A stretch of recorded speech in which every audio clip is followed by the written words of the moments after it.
آزادی کی کتنی بڑی قیمت ہے، نعمت ہے یہ، اور کتنی بڑی نعمت ہے، اور اس کی قدر و منزلت کے حوالے سے کیا فرمانا چاہیں گے، کتنی ضروری ہے؟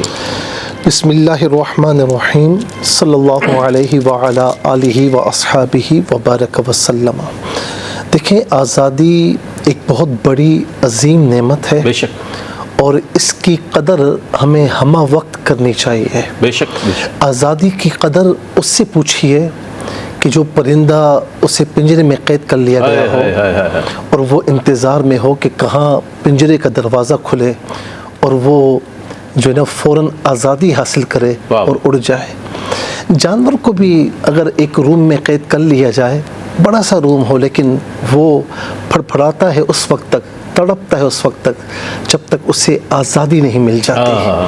اچھا، آزادی اس قدر عظیم نعمت ہے کہ آپ یہ دیکھیں کہ شریعت مطہرہ نے ہمیں قدم قدم پر غلام آزاد کرنے کی ترغیب ارشاد فرمائی ہے۔ مثال کے طور پر آپ یہ دیکھیں کہ یہ اگر تم سے گناہ سرزد ہوا ہے تو غلام آزاد کیجئے۔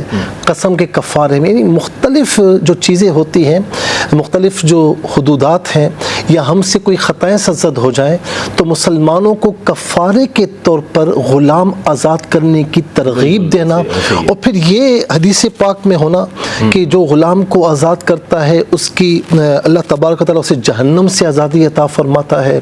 غلام کو آزاد کرنا گناہوں سے مغفرت کا ذریعہ ہے، جہنم سے دوری اور جنت میں آزادی جو ہے داخل ہونے کا ذریعہ ہے۔ اس کا مطلب ہے کہ آزادی میں کچھ تو ہے، آزادی میں بہت کچھ جو شریعت مطہرہ اتنا ترغیب دے رہی ہے۔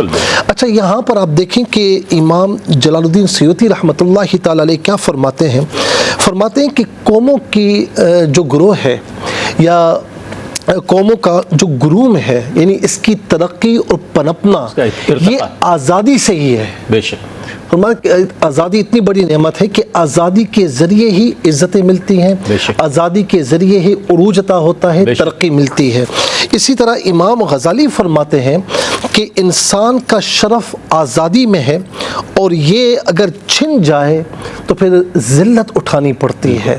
اور ابن خلدون کہتے ہیں کہ قوموں کی زندگی کا سب سے قیمتی سرمایہ اگر ہے تو آزادی ہے، اور اگر یہ چھن جائے تو قومیں برباد ہو جاتی ہیں۔ امام اعظم ابو حنیفہ کیا فرماتے ہیں کہ انسان کو آزاد رہنا چاہیے۔ کیوں؟ کہ اللہ تبارک و تعالی نے اس کی فطرت میں آزادی رکھی ہے۔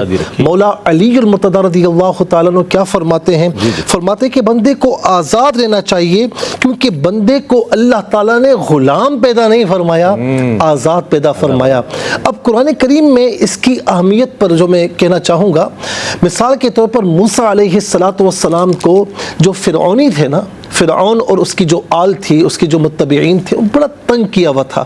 اچھا، وہاں پر حکم کیا تھا کہ جو بچہ پیدا ہو اسے جو ہے وہ مار دیا جائے، قتل کر دیا جائے، اور اس کی آڑ میں انہوں نے بنی اسرائیلیوں کی آزادی کو سلب کر لیا تھا۔ یعنی ہر ایک چیز میں وہ فرعون اور اس کے متبعین کے غلام تھے۔ اللہ تبارک و تعالیٰ فرماتا ہے کہ وَإِذْ قَالَ، سورہ ابراہیم کی آیت نمبر 6 کی طرف آ جائیں، وَإِذْ قَالَ مُوسَىٰ لِقَوْمِهِ اذْكُرُوا نِعْمَةَ اللَّهِ عَلَيْكُمْ إِذْ أَنْجَاكُمْ مِنْ آلِ فِرْعَوْنَ يَسُومُونَكُمْ سُوءَ الْعَذَابِ يُذَبِّحُونَ أَبْنَاءَكُمْ وَيَسْتَحْيُونَ نِسَاءَكُمْ۔ کیا بات ارشاد فرمائی کہ یاد کرو موسیٰ، یاد کرو کہ جب موسیٰ نے اپنی قوم سے کہا کہ اللہ کی نعمت کو یاد کرو۔ اللہ کی نعمت کیا ہے؟ گویا کہ آزادی کے جو سلوگن ہے نا، قرآن کریم اس سے نجینا، نجات سے تعبیر کرتا ہے، اس سے نکلنا، اخرجنا، اور جب آزاد ہو گئے تو نجینا، تمہیں نجات مل گئی۔ کس سے؟ فرعون اور اس کی آل سے۔ کیا کرتا تھا؟ تمہیں مختلف عذابات سے دوچار کرتا تھا، تمہارے بچوں کو قتل کرتا تھا، عورتوں کو جو ہے وہ زندہ چھوڑتا تھا، غلام بناتا تھا۔